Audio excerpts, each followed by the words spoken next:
মনিরামপুরে ধানের শীষের গণমিছিল বেগম খালেদা জিয়ার সুস্থতা কামনায় দোয়া মাহফিল।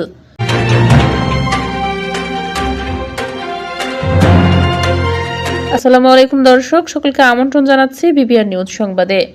যশোর জেলা প্রতিনিধি উত্তম চক্রবর্তীর পাঠানো তথ্যচিত্রে দেখুন বিস্তারিত।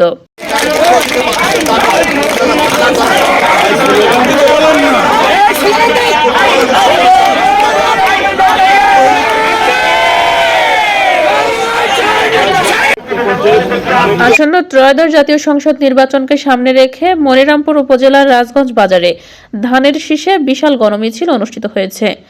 মরহুম মোহাম্মদ মোছার জ্যেষ্ঠ পুত্র যশোর ৫ মনিরামপুর আসনের বিএনপি মনোনয়ন প্রত্যাশী উপজেলা বিএনপির কার্যনির্বাহী কমিটির সদস্য এবং টালুয়াহাটি ইউনিয়ন বিএনপি সভাপতি মোহাম্মদ কামরুজ্জামান শাহিনের পক্ষে এই গণমিছিল অনুষ্ঠিত হয়।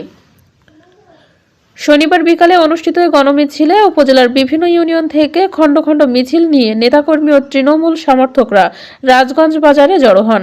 বিশেষ করে নারীদের ব্যাপক উপস্থিতি ছিল চোখে পড়ার মতো। মিছিল জুড়ে হাজারো মানুষ ধানের শীষের স্লোগানে মুখরিত করে তোলে পুরো রাজগঞ্জ বাজার এলাকা। গণমিছিল শেষে রাজগঞ্জ চৌরাস্তা দেশনেত্রী ও গণতন্ত্রের মা বেগম খালেদা জিয়ার সুস্থতা কামনায় মিলাদ ও দোয়া মাহফিল অনুষ্ঠিত হয়।